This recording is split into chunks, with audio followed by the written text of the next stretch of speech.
Welcome to Expedition 33.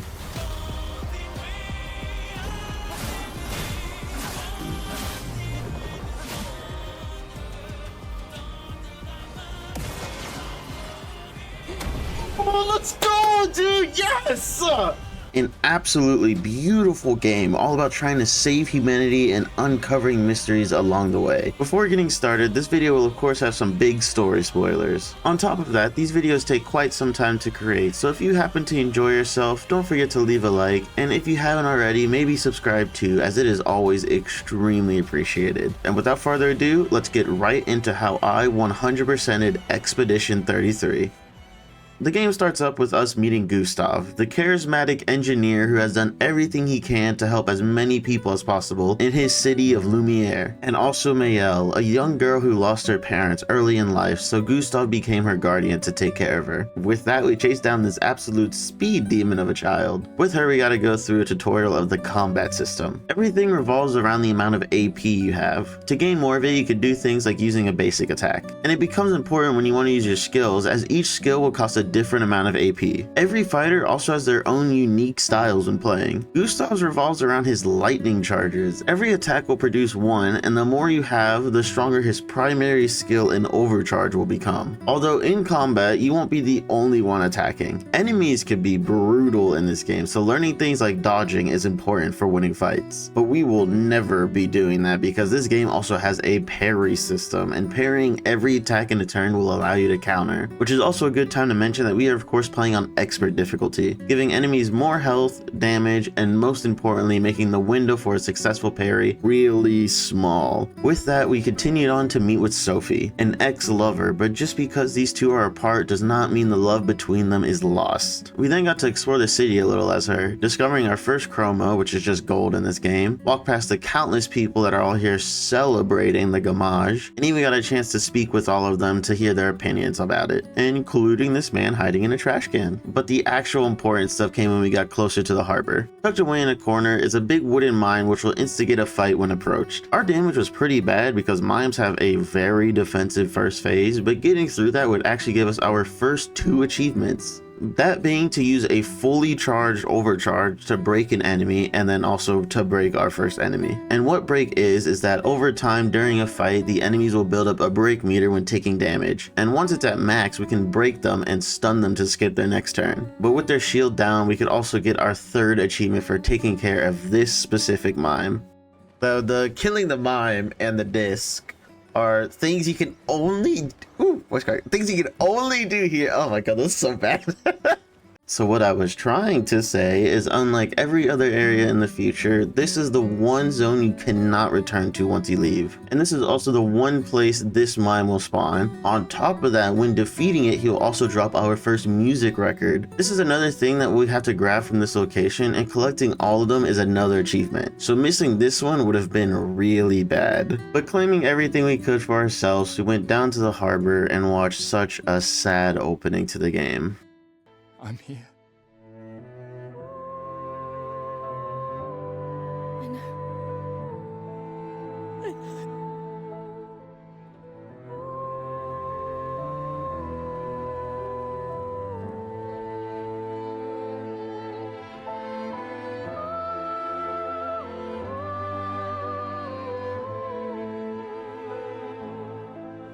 Just tears me up every time. But pretty much one day this being called the Paintress appeared, and every year would write a new number on her obelisk. Slowly counting down, every person of that age or older would go through their gamage, or more simply just cease from existence. So it was up to us, the expeditioners of Expedition 33, to slay the Paintress and give Lumiere a real future. So we went down with everyone else to enjoy our last night before being sent out. Speaking of many of the other expeditioners and teammates who will be joining us on this journey, we could also get some more practice against Mayel, and when defeating her we got a festival token. We could get some more by answering a quiz, with the most important information being that the first expedition was Expedition 0. Don't let that confuse you though, because it did go from 0 to 99 and then all the way down to 33. With the tokens we could buy a Pictos, something I'll get into later, a new strange haircut,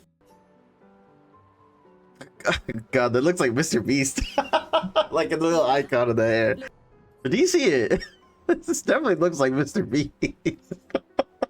And the last stand was an antique shop where we could purchase an old key, which would become very important in the future. We also got to explore more cosmetic options, as this kit gave us a red variant of our uniform. And that was all that was left for us as we set sail across the sea, ready for what's to come and prepared to defeat the Paintress while also getting our achievement for leaving Lumiere. Yet after eventually touching down on land, the expedition would not go as planned.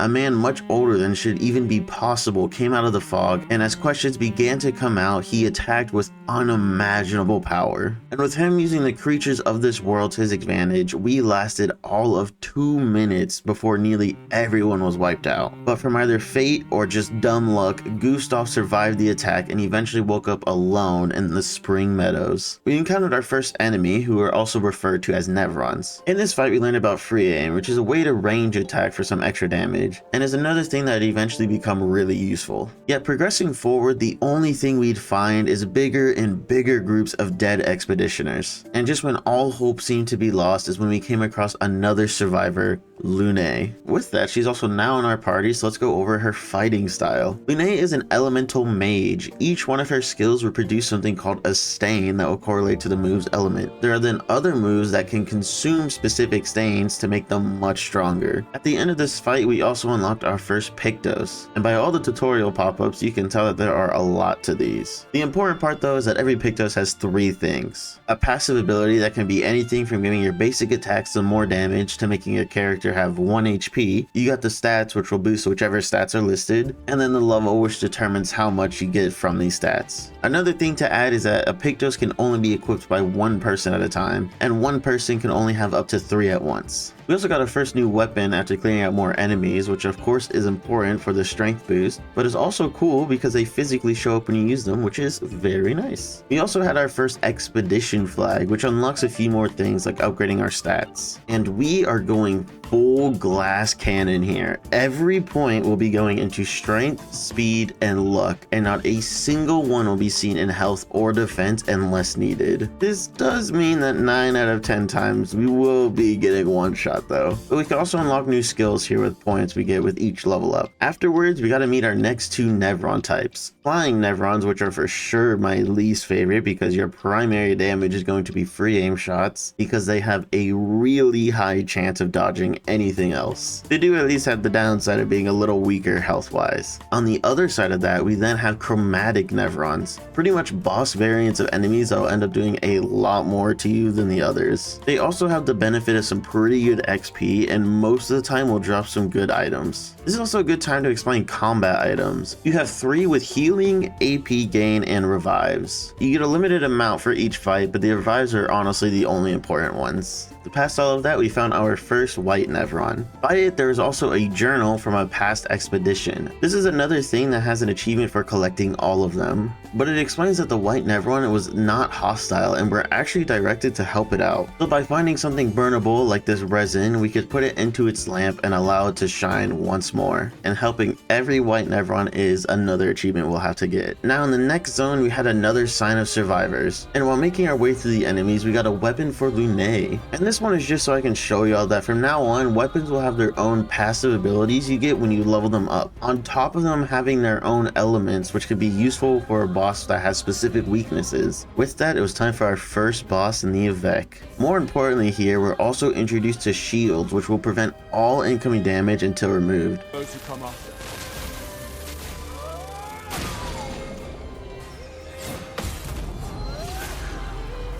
Get ready.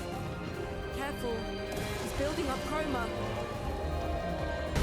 Paintress must fall.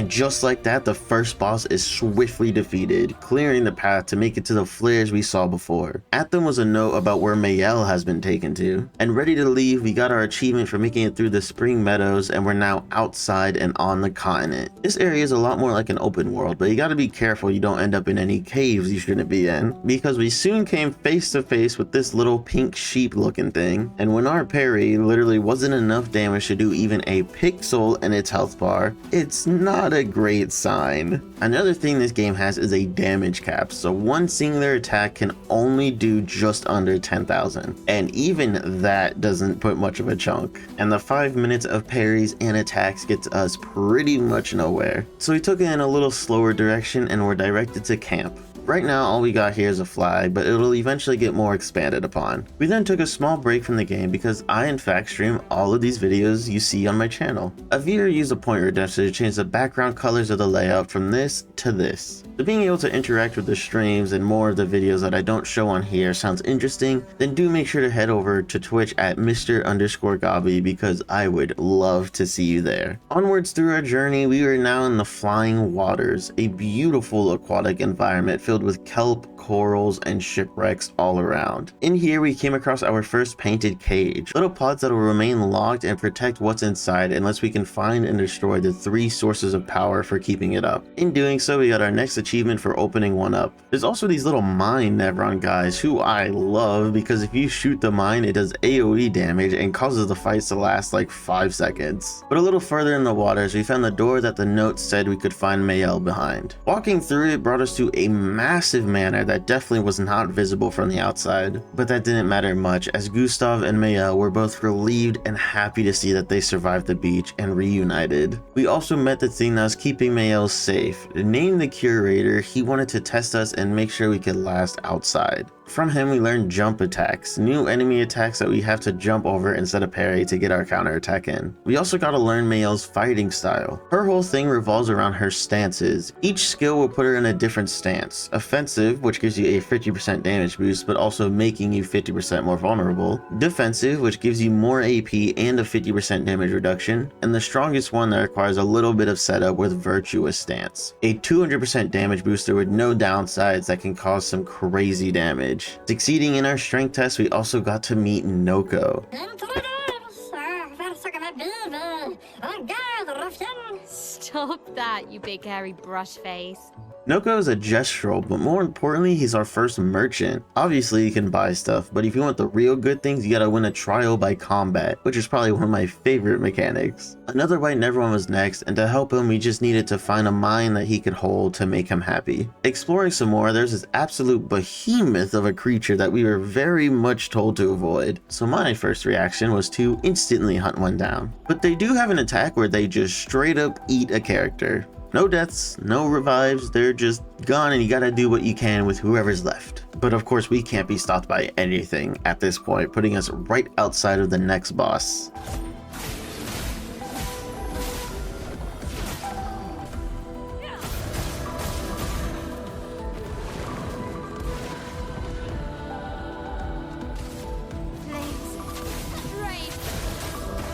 And once again, we first tried without an issue and got the achievement for clearing out the Flying Waters. Back at camp, the Curator joined us for some assistance. That brings me back to the Pictos. When in combat, they'll slowly gain XP. When you level them up fully, the passive abilities then become free to equip on any other character. But each one will cost Lumiere points to put on, and you can't exceed your max amounts. But at the Curator, we could get another achievement for upgrading this max. This is what really allows you to make some crazy builds for your characters. Another could quickly be grabbed as well by watching an optional cutscene in camp. It was now time for the Ancient Sanctuary, another beautiful location filled with red trees, but most importantly is also a safeguard that protects the Gestral village. And it must be working really well because this is the first place to give me any trouble whatsoever.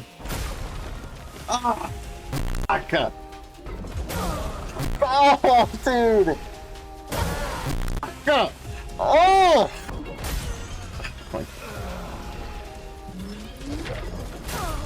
Dude, you cannot be serious. God. All of the enemies here have a self-destruct move that they use on death. For some reason, I just could not get the timing down, and because it's an AoE move, it just team wiped me every time. But eventually, I did get it down and could make it to the real final defense of the Gestral village and the ultimate Sakapatat.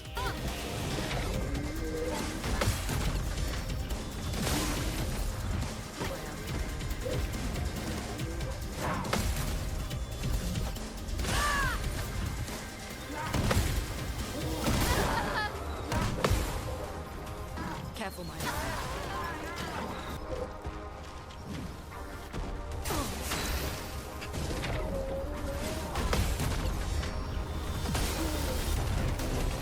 For those who come after.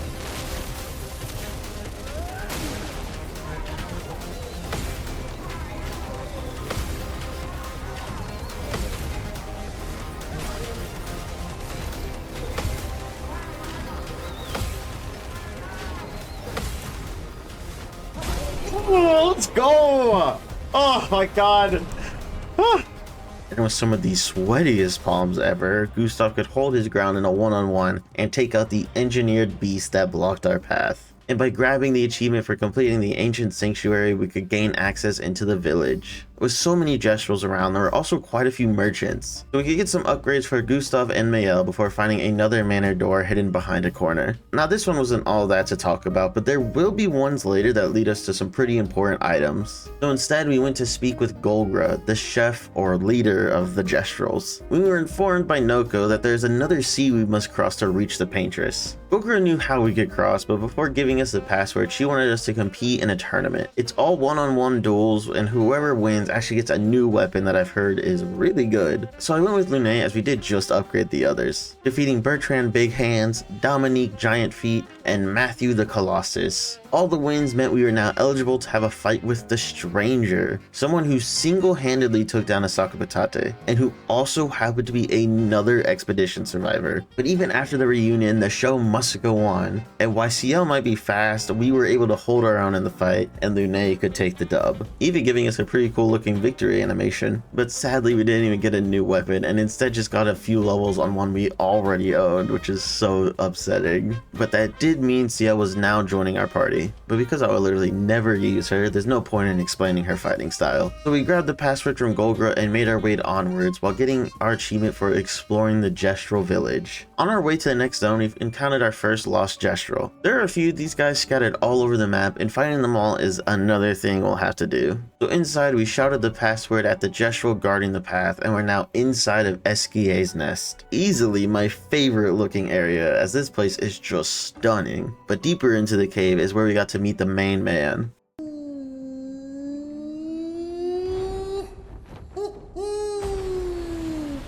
Bonjour, mes amis.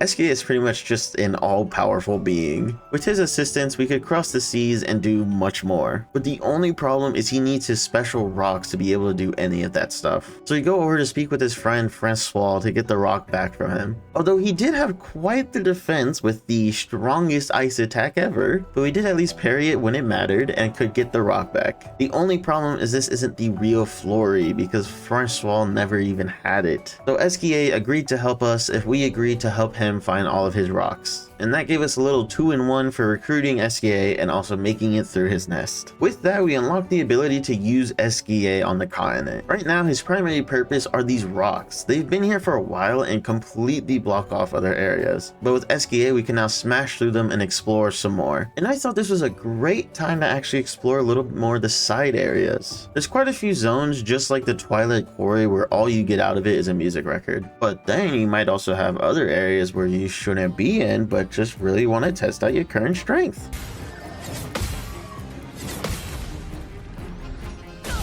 Let's go! Oh my god, that is so much XP, Jesus Christ! Every hook is nothing because she's dead! Oh, that's so unfortunate.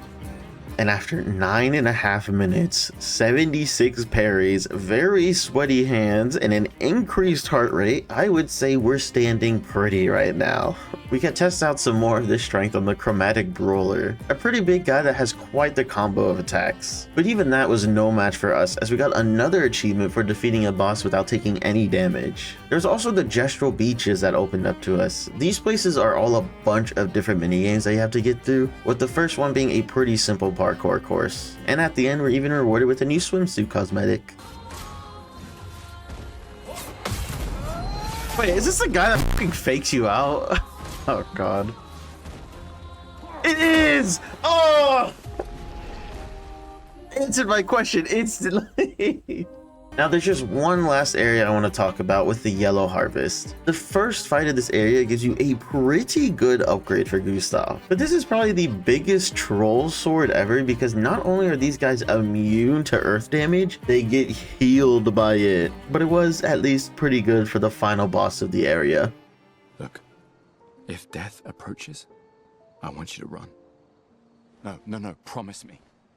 Run. Especially if we meet the man from the beach. We can't face him. You see him, you run. Only if you do the same. Oh, I'm running as soon as I see a strand of white hair, trust me. You won't even see me, I'm running so fast.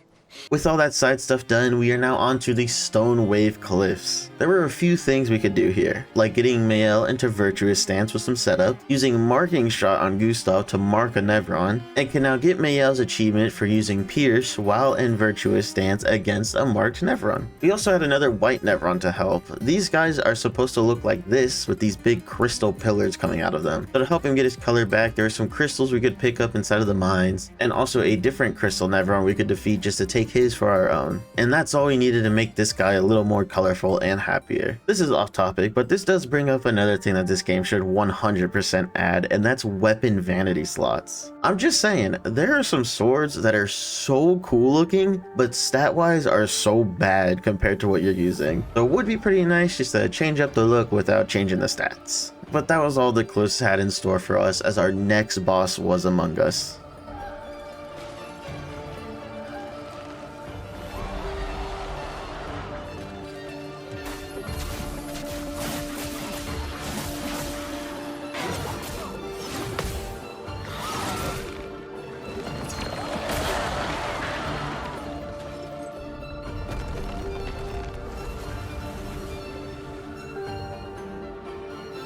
Easier than expected. Hey, don't jinx us. No need to invite misfortune. What's happening?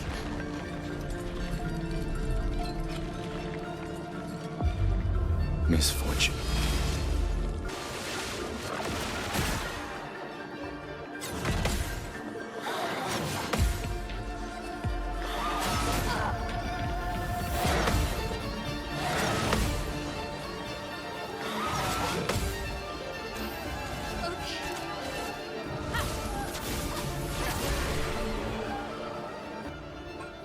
First try, dude. Let's go. With that, we could swiftly and easily take care of the Lampmaster, who also guarded Flory. But the joys of victory is not a feeling that would last forever.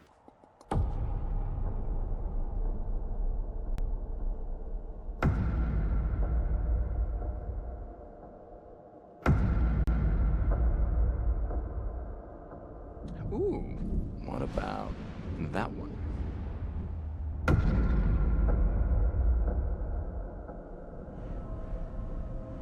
Does it really matter?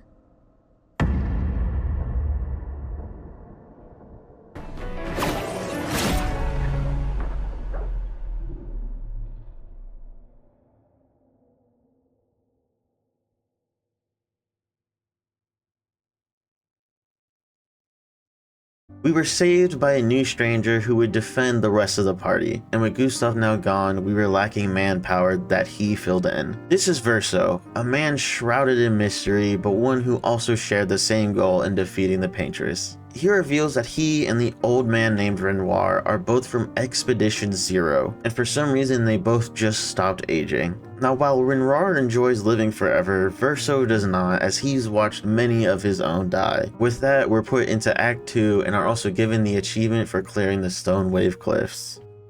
Although there's actually another thing that we unlock with Verso. We can start having more personal conversations with our allies in camp, and in doing so start increasing our relationship levels. It's going to take a while, but each character does have an achievement for getting to level 7 with them. Now back at the Stonewave Cliffs again, we could go back to where everything went down and grab Gustav's music record. And I know I didn't bring it up, but that whole scene literally made me bawl my eyes out. The biggest downside of being a viewer is that it's a lot harder to really connect with these characters and the story compared to actually playing as them. At least while here, we could get a little tutorial on Verso. His style is all about his perfection, aka his rankings. He has 5 ranks going from D to S. His skills will then have specific effects if they end up correlating with his current rank. The way you get his rank to go up is through parries and attacks, but getting hit can cause it to drop pretty far, which is bad because higher ranks also give you bigger damage boosters. He's actually a pretty fun fighter once you get the hang of him, and we can get another achievement for reaching rank S. But if you remember, we now also have the ability to swim with Esquie, and this is when our glass cannon build gets a little tankier. We can actually swim back to the beach where we were first attacked by Renoir. Now the nerf runs here are so out of our league, as we are once again doing such little damage that their health bar doesn't even move a pixel. But what we can do is bait them and lead them away from their areas, which allows us to grab whatever item they're guarding, which becomes really useful for this new Pictos and Medius rests, giving the holder 3 shield at the start of every fight. Now meaning instead of being one shot by everything, we can take a few more hits before dying. And if you're saying I shouldn't have this overpowered item this early in the game, then the item should have been an enemy drop instead of just something found on the ground. Now back to this story, we were in the Forgotten Battlefield, a quarry that was filled with thousands upon thousands of dead expeditioners. While here we learn the new gradient parry. Neverons will start using new gradient attacks, and just like the jump, we'll have to press another button to counterattack.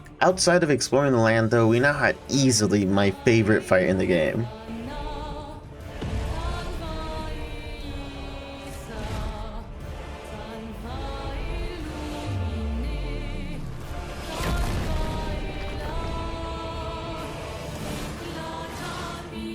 Oh, such a cool boss.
Let's go! Oh god, what a fight! And we first tried it! 100% the coolest looking guy you'll fight. So it's a shame his sword is pretty bad because it looks so good. At the end of the quarry, we had another pretty sad scene as we buried Gustav and got our achievement for completing the battlefield. And another pretty easy one I forgot to grab earlier was using the curator to upgrade a weapon. But now we were in the next part of the continent and inside Monoco station. Another really just stunning area. The reason we're here is to actually recruit a friend of Verso's to join our fight. So we went through a battle with him to calm him down, and after had another new mechanic to learn in our own gradient attacks. At the bottom we now have the gradient bar that'll fill up when using AP. After 20 AP you'll gain a charge and can now begin to execute your new attacks. But after learning about all that, Monoco was now our last character to join the expedition. Easily my favorite character.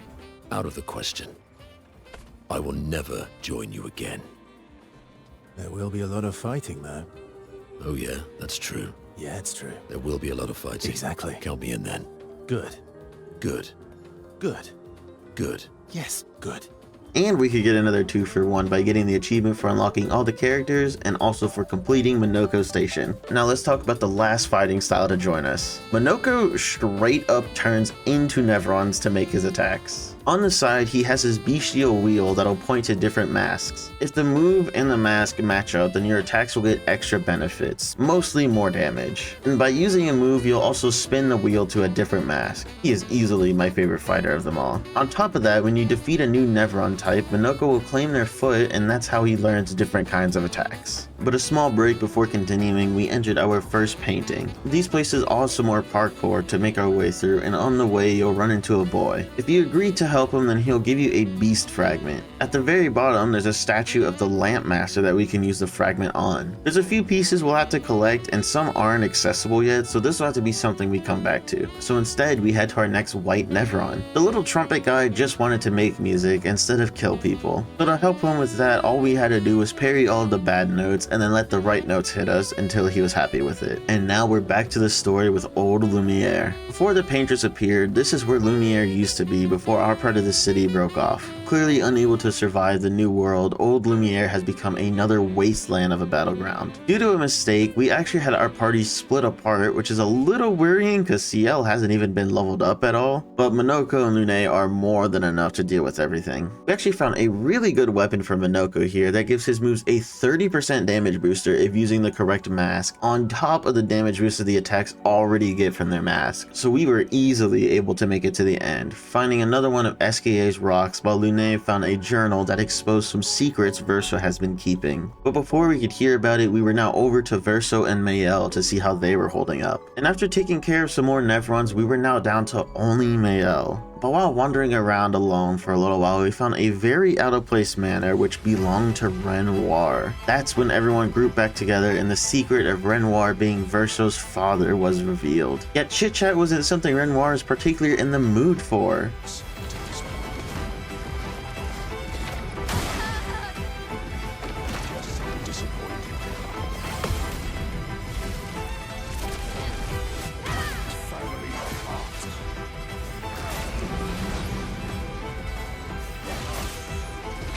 Damn.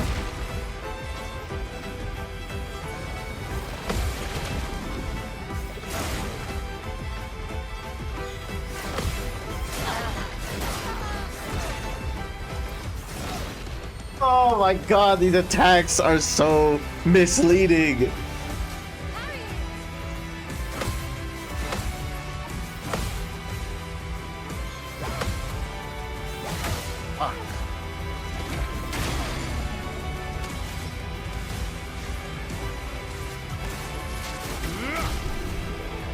Let's go! But the salty old man Renoir he couldn't accept defeat. With one last attack, he killed Noco, who was accommodating us in old Lumiere. And the very manor that served as our whole purpose of even coming here just completely vanished, with no trace of it left behind as we claimed our old Lumiere achievement. Now the whole reason we wanted that manor is because the Paintress has a barrier around her that is so strong that if we tried to walk in, we would just gamage out of existence. But in that manor held the power source to take the barrier down.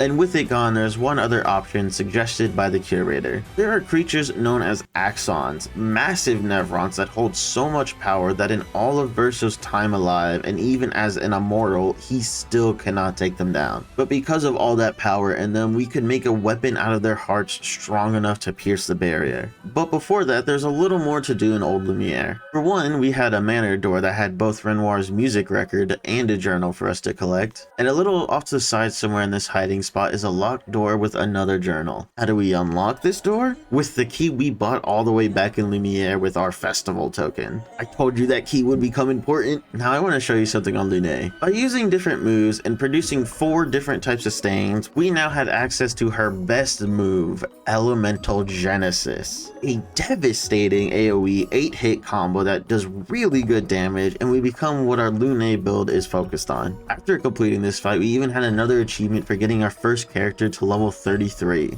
And just one last thing before the first Axon was another Gestral Beach. This one was some more parkour, but instead of just getting to the end, we had to complete it in under 38 seconds, which was actually pretty simple. And we're now on Visage Island. The land and walls are all completely covered in faces and masks. But most importantly, we got to meet the first Axon.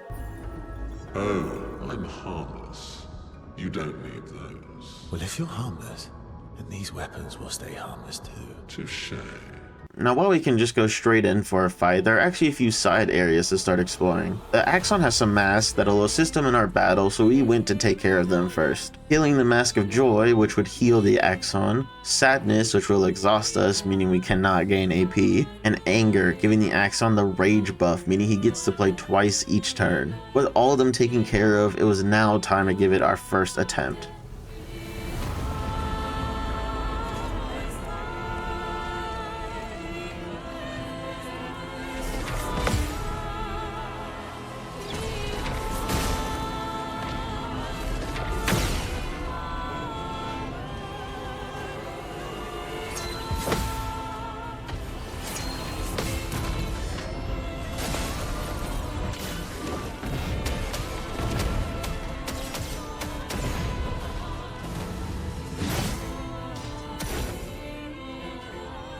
People want so badly to know what's behind the mask.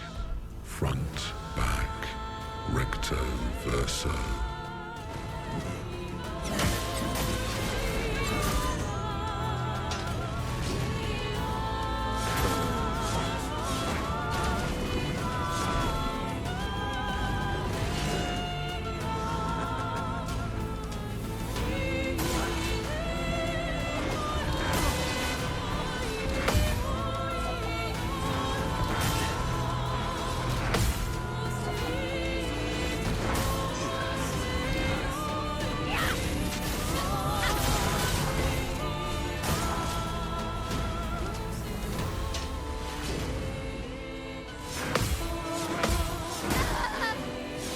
Oh, we were so close!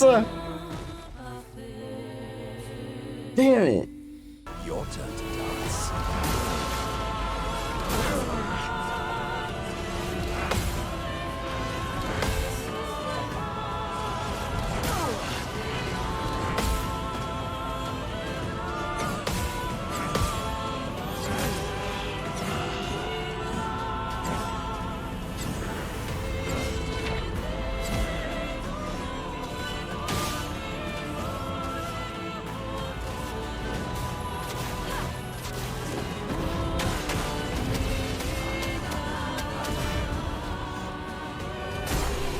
Oh, let's go! Oh my god, that was so close! Oh, that was way harder than I thought it would be.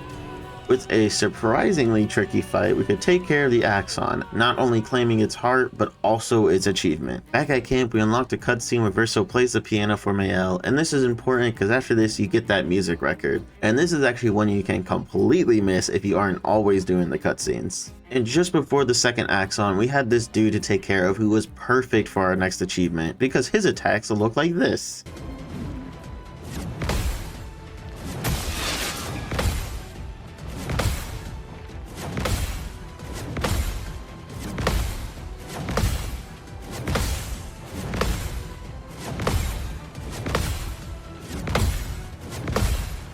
That meant we would always have the AP available on Monoco for us to use 4 powered up attacks in a row for his achievement. But that did not mean it was easy, taking us about 30 minutes to finally survive long enough. That did come with the benefit of us lasting long enough until it just decided to self-destruct on us. But he was also guarding our next white Nevrons, 2 blacksmiths who just wanted to have a fight to test out their weapons to make them happy. And now we're here to explore the beautiful architecture of the second Axon. Pretty much just like a siren, her music entices people with their deepest desires, either making them easy prey for the surrounding Nevrons or causing them to want what they see so much they jump off the cliffs without even realizing it. About 90% of the Nevrons here are just flying enemies, and while annoying, they aren't too strong, so this is a great place to get loads of XP. And just like the first Axon, we'd eventually find the Tissier, who would assist the Axon by giving her additional buffs and shielding, so I made sure to take care of it first. And that was all that really stopped us from standing face to face with the siren.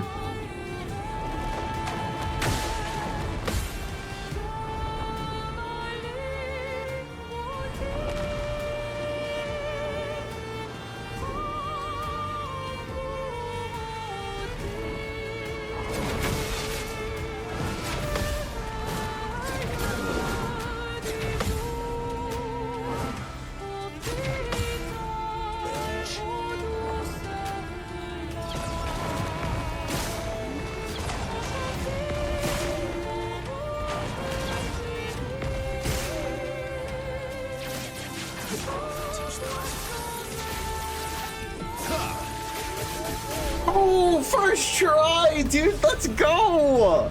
Oh, that was actually so easy. What the? And after a shockingly easy fight, we once again claimed the Axon's heart and achievement for our own. Now with everything we needed, the curator created a sword strong enough to pierce through the Paintress's barrier. So I leveled up all of my weapons for some more power and wasted no time whatsoever to get to the Paintress. Although no matter what we threw at her, she didn't even seem to notice us attacking, until she just eventually left. So we chased her inside of the monolith, claiming another achievement. This place was actually really cool, recreating all of the different areas we've been in and the bosses we've slain for some more practice. We kept scaling all the way up inside the monolith until the train station took us to a recreation of Lumiere. Oh my god, I'm fighting Clea Obscure? What? That's the name of the game! There wasn't too much here, so that just left the last defender of the Paintress to be dealt with. Is that you?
Oh, god damn it. Dude, this fight is so hard.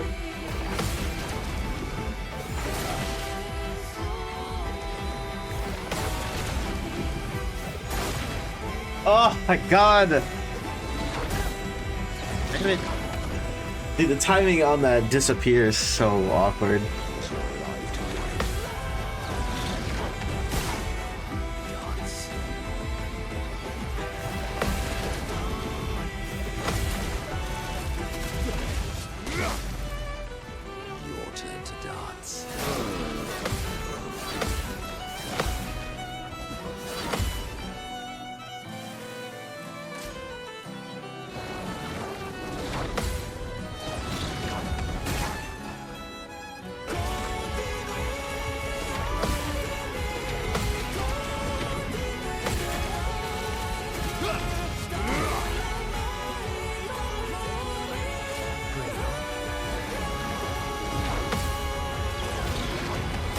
Oh, let's go!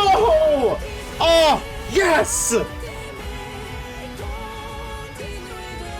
Oh, dude, my heart is going so fast right now. Oh. And Renoir has finally been defeated. Although his immortality still kept him in this fight, but that was until the curator showed up. As with his help, Renoir was finally no more. With the Paintress's strongest ally now gone, there was nothing standing between us.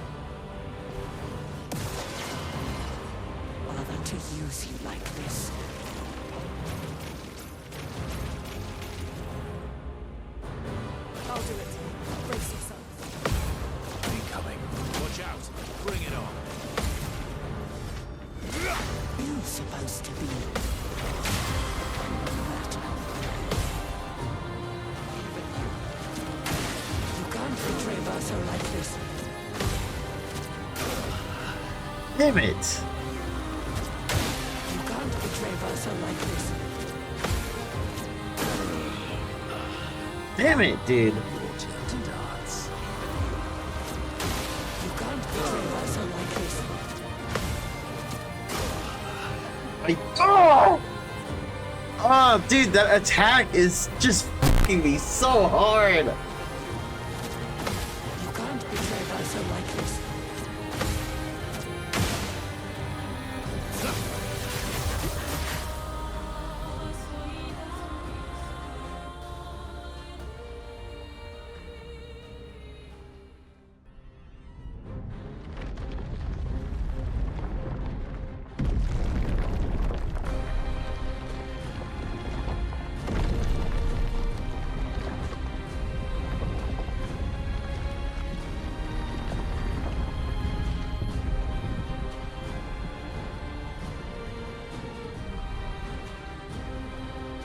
Esquie!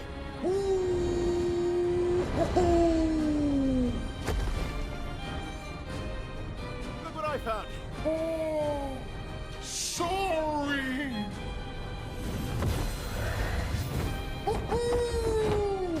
All aboard! Let's go.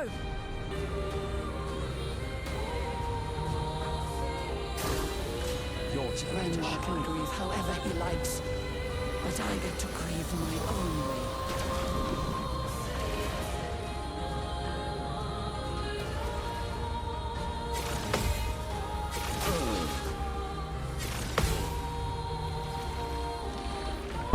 Not impressed. Arrogant. Oh, God, I was not ready for that. Oh, this is a perfect time to use this.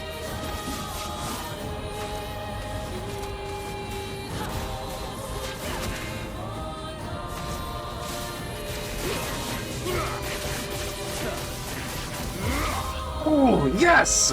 That's so much damage! Oh, there's no way. We could do some really good damage here. Come on, Lune.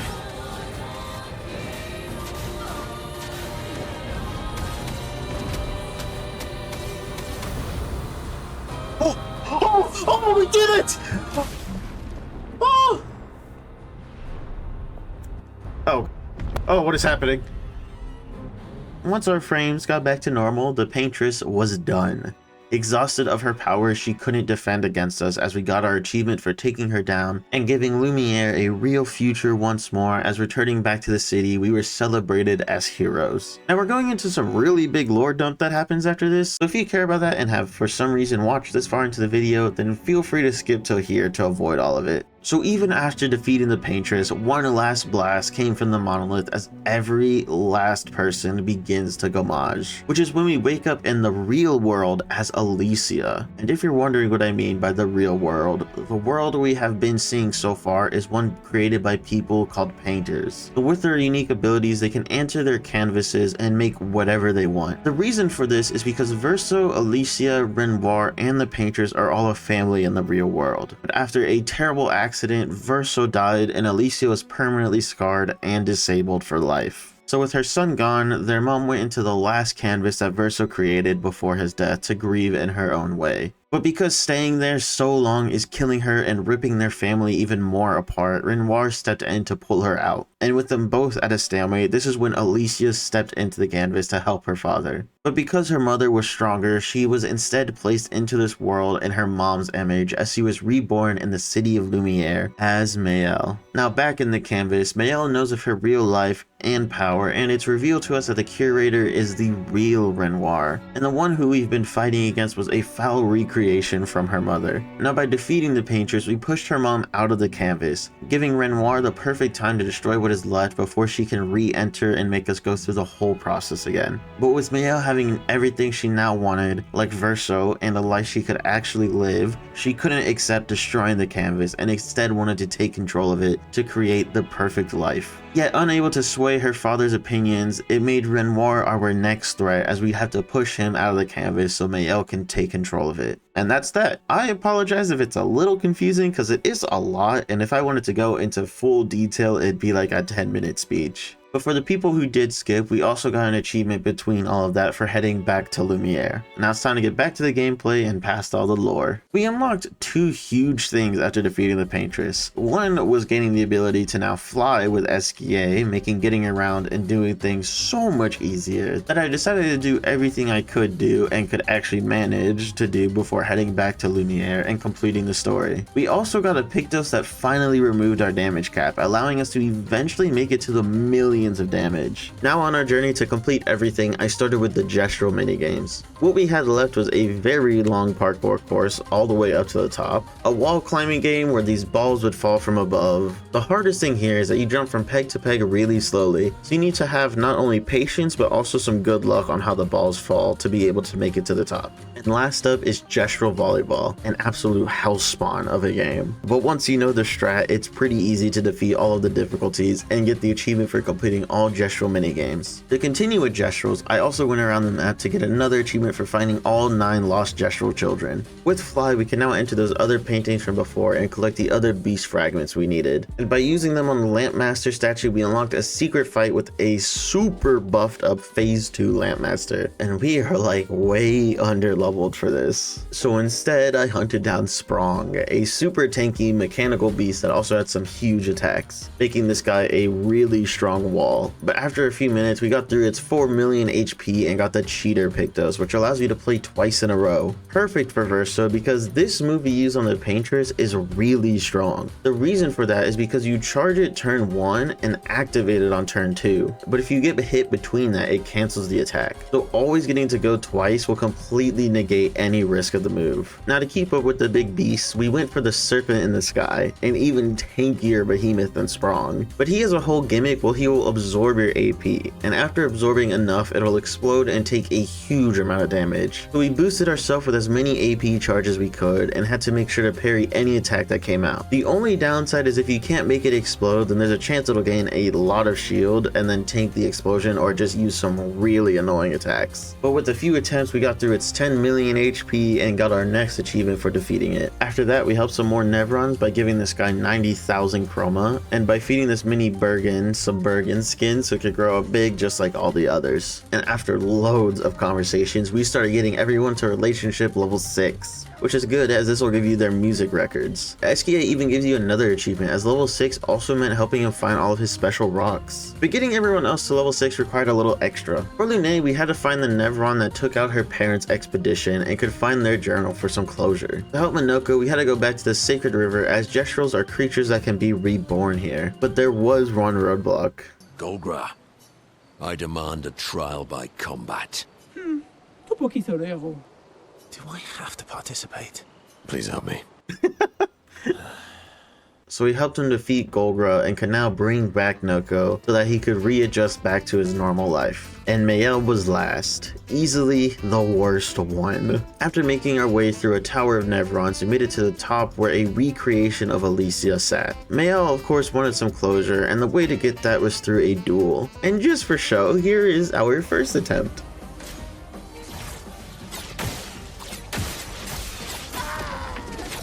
Okay. Alright. Oh, perfect. That went really fast. After some attempts, this fight actually becomes pretty easy as you learn the timings. But after a third of her health drops, Alicia will buff herself and also gain a new attack, which is fine as it's also pretty simple to parry. But then get her to her last third and she'll buff again. And the new move she picks up from doing this is the most annoying thing in existence. No.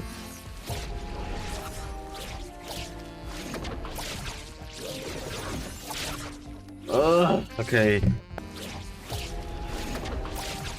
Just cannot live through this move. Dude, not two shot at least, but dude, like of course!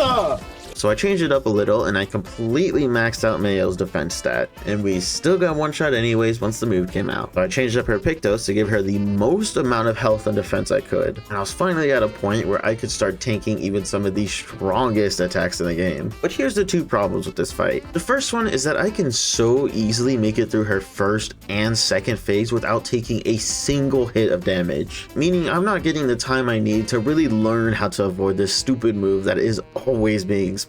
If you want to know why I struggle with this so much, it's because the animation has so many spins and turns, it really throws me off when the attack is actually coming. And remember, my parry window is a few frames. The second problem is I haven't used Mayel since I picked up Monoco, meaning she is really underpowered and is now forced to 1v1 a boss fight against a stronger version of herself. That's honestly the reason why this is probably my least favorite fight in the game, on top of Alicia's fight being extremely easy outside of a singular move. But eventually I was able to defeat her and got Mayel to level 6. And with everyone level 6, we can now start getting the achievements for all of the different characters up to level 7 and no longer had to worry about camp dialogue, which is actually really nice because every single conversation goes just like this. That's... Why'd you... Oh, that's... Yeah.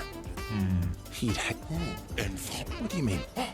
Whoa. But while the Mayel fight was terrible, we did get quite a lot while doing all that. With Verso, we got the achievement for using a level 3 gradient attack, which you unlock through the companion relationship levels. And while fighting a merchant, we also got our first character up to level 66. While making our way to Alicia, I was introduced to the move Elemental Trick on Lune. It's a 4-hit attack where every hit is a different element, but when a hit crits, it'll produce a stain of that element. So by leveling up Lune until her crit was 100%, we could use Trick and instantly gain all 4 stains. And then right after, we had everything we needed to charge up our Genesis. This will only get stronger once we have the resources to put Cheater on her as well, letting her play twice in a row, as every turn will be an instant Genesis. And the last thing we did is find a portrait of the Desandre family, and by putting it in an empty slot in the manor, we could open up a secret room to a hidden journal. With that, I went to get the last of the character achievements. With Lune, she needed to consume stains 4 turns in a row. So we used Electrify to produce a lightning stain, Earth Rising to consume the lightning stain and produce an earth one, Ice Lance to consume the earth stain and make an ice one, Wildfire to consume the ice stain and create a fire stain, and then back to Electrify to consume 4 stains in a row. Next up is Sciel, and to give a very simplified explanation of her fighting style, she has attacks that'll put cards on Nevrons and attacks that'll consume those cards to make them even stronger. After a little bit of setup, we could put 20 cards on a Nevron and then consume all 20 cards at once for her achievement. It's also a good time to mention that by doing all of this side stuff, we have been collecting loads of journals and music records for those achievements as well. Next was the rest of the white Nevrons. This guy was just happy we were helping everyone else out. This ice dancer wanted to have a dance with us, which just meant we had to parry 15 of its attacks in a row. Afterwards, it was happy to have experienced such a dance and then requested to die. Next was this little core that was just existing. So by making our way through this little light door maze, we could collect some wooden scraps and give the core some extra defense. And the last Nevron we needed to help was this warrior. He wanted us to choose his weapon that he'd wield and then started a fight with us. After finally getting to fight and fulfill his person in life, he also wanted to be slain. But after all that, we didn't get the achievement for some reason. That's because we had to go all the way back to the trumpet guy, and after we helped him, we were meant to then again talk to him to lock in our assistance and then get the achievement. Might not seem like a lot, but it took me about 30 minutes to figure that out. After that, we went back to give the Lampmaster another try. And while I was still very strong, Monoco ended up doing almost 2 million damage with his level 3 gradient, which allowed us to take it down and solve the workshop mystery. Next up was a chromatic Petanque. These guys are normally very defensive, and with it being a chromatic, it also has a lot more health. But with our stats, we had more than enough damage to take it down for its own achievement. But now, because we've been doing so much, I actually had a lot of things to make a really good build for the team. With the critical burn Pictos, everyone now has a 25% critical chance booster against burning enemies. Because Lune's weapon burns on critical hits, and she has a 100% crit rate, and is fast enough to go first most of the time, the enemies will always be burning. Meaning all we needed to do was get their crit to 75%, as critical burn will make it to 100, which is really easy to achieve with other Pictos and their stats. And because our weapons scale with our stats, we can now easily max out our strength and speed, and then put the rest of our points into our weapon stats to make them even stronger. On top of that, we got our next achievement for maxing out Monoco's weapon for even more strength, getting up to over 10,000 1000 attack power. We also collected enough resource to get Cheater on Lune and Monoco, and on top of that we found the Burn Affinity Pictos, which gives us a 25% damage boost to burning enemies. With all that, we cleared out the last non-important area of the game, and we were now in Lumiere to defeat Renoir. Making our way through it, we defeated the Creation Nevron, which is easily one of Monoco's best attacks. But there might have been a little bit of an oversight when it came to the final battle of the story.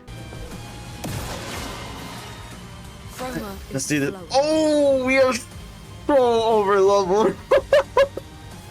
Oh shit, alright, let's see how this goes.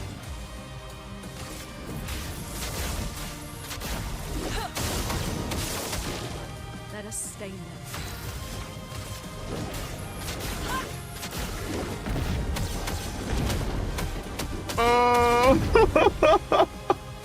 Get ready. Alright, phase 2. Stop this insanity. It's time to go home.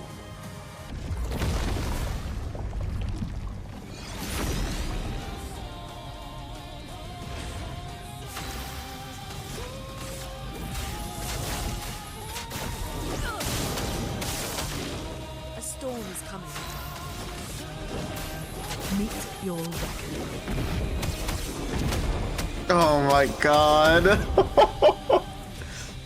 Yeah, so it turns out when you do almost everything before the final boss, you end up becoming extremely overleveled, making the final fight quite an easy one. But with that, we did get our achievement for getting to the end. With Renoir now expelled from the canvas, it was all ours to do what we wanted with it. From here, we had 2 endings. Meadows, where she takes control of it all, creating a life that's good for everyone. A world without the gamage. One where Gustav is alive. A world with no Nevrons and where everyone can just exist happily. Or Verso's ending. The man forced to live a life with the curse of immortality. A man forced to watch everyone he has ever loved or care about die as he could do nothing to save them.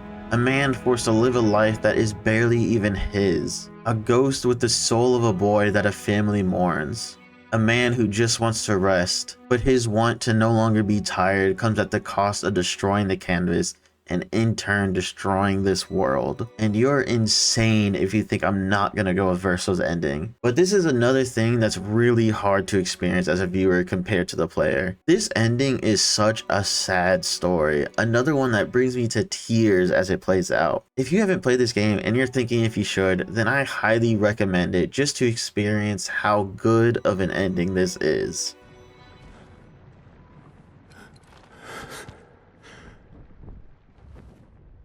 I will miss you guys.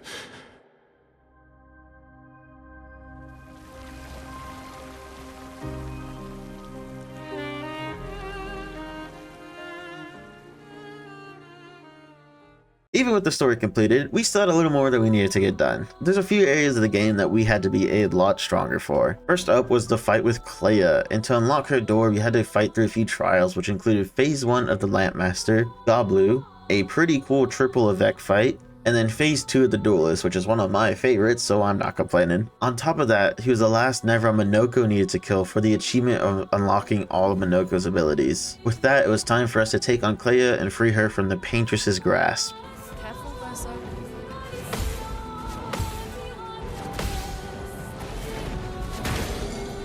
Damn it.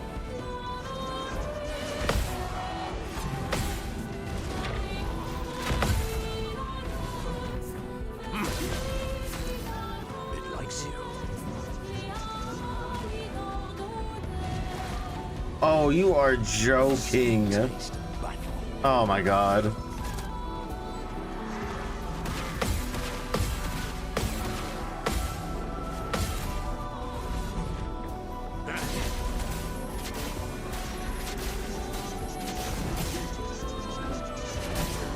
Oh, come on.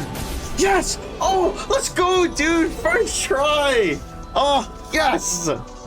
And just like that, Verso had to watch another person he cares about suffer. But at least we could move on to the Endless Tower. 33 back-to-back fights with each one getting harder and more ruthless. A trial of pure strength and skill that will beat us down if we are not prepared for it.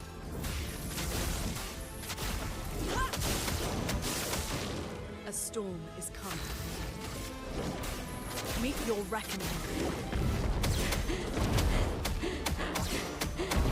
Oh, let's go, dude! Yes! Oh, yes, dude! Oh my god, 45 million? Jesus! So yeah, something I was fully expecting to take me a few days of streaming, tears of stress, and possibly even a broken keyboard was instead completed in an hour and a half during a short stream I did because I was bored and waiting to go somewhere IRL. But instead of skipping it all, let's go over some fun stats. The shortest fight is tied between floors 4 and 5, being 15 seconds long each. Our first boss was floor 3, as every third floor gets a lot harder. The first time we got hit was on floor 8 to a chromatic boss. Our first character death was Verso on floor 18 to the Gargant, and our first team wipe was floor 27 to the Flame Avec.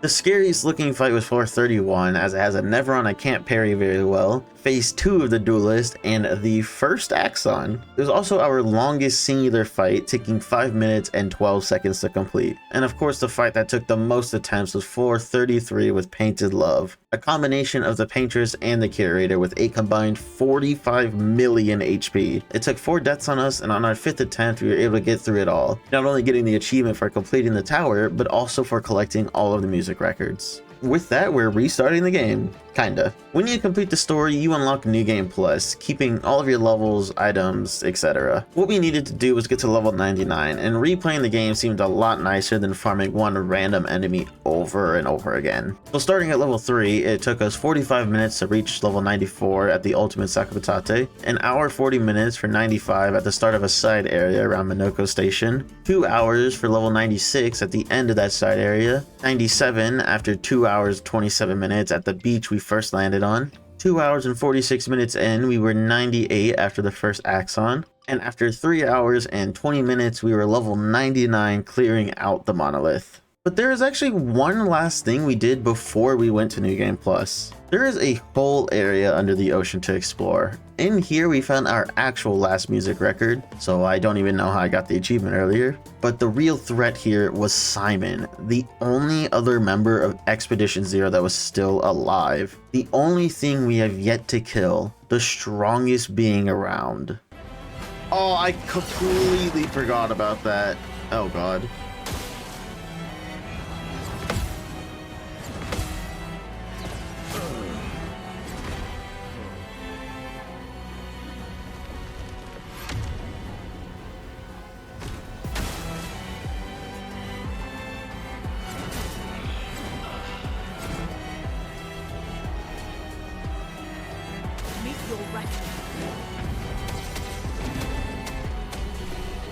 All right, there's phase 1.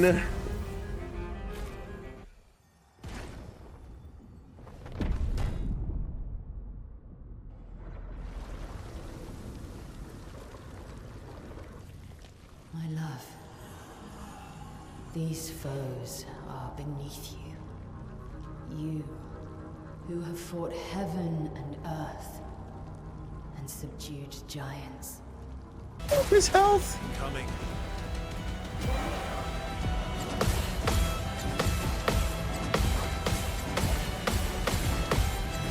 Oh, I just went a little too early.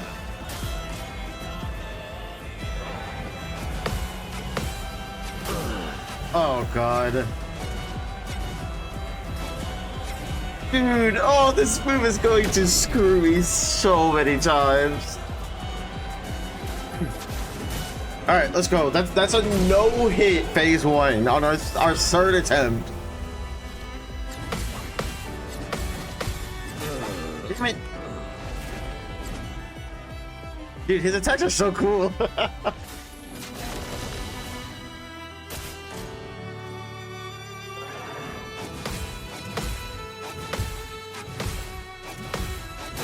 Damn it, dude. Oh.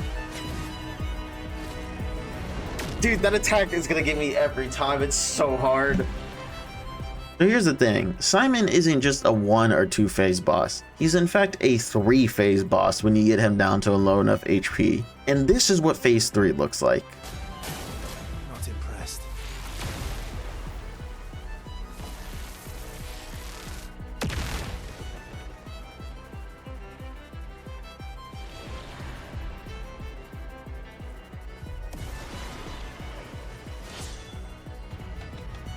a complete team wipe that you can't avoid no matter what you do. And the only way to continue this fight is to use your other characters. And if you remember the Alicia fight, you already know that they are not good at all, and there is no chance I'm grinding all those levels and items to make them good. So what did I do to get through this? I made Verso so powerful that he could solo the first 2 phases of Simon. Just look at this first turn.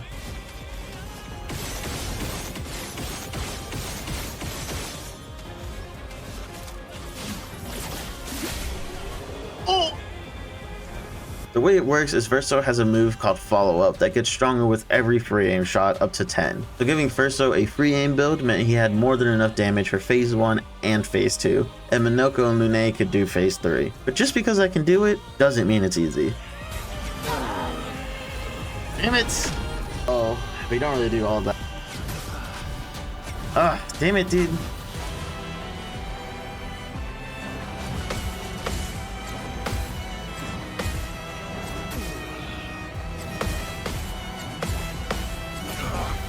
Hell, man. Oh, this is annoying.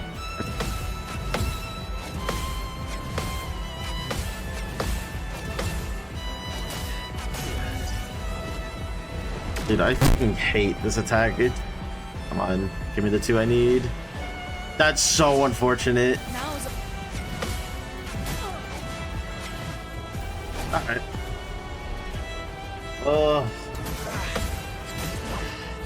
I was trying to parry 3. I thought it was on phase 3. Oh, okay, that's great damage. So he's a little bit lower for his next phase.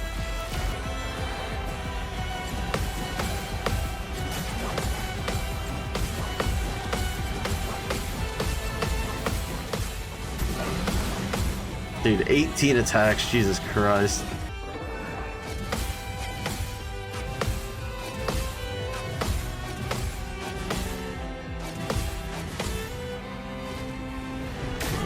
Fuck, dude. Can I go with Lumiere? No. Man, this game. I forgot about that. Oh my god, I forgot about that attack, dude.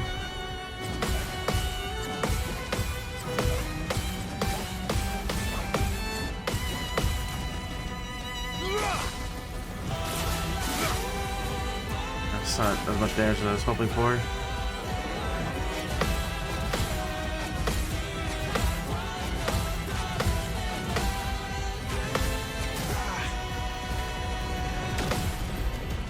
Can hate light speed.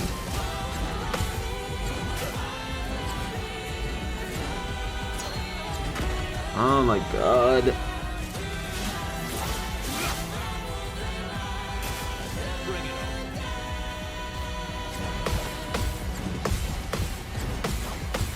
Man, why did I stop doing 10 million damage? Well, I'm only doing 6 now.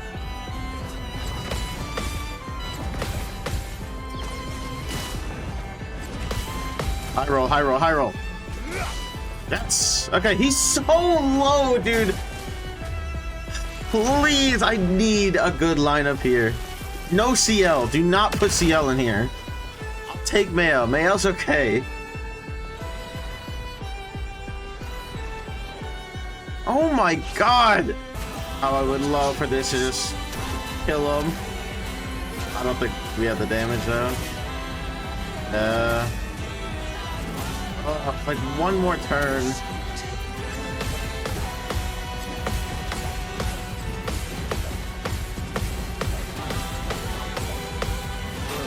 No, fuck off, dude. Meet your reckoning.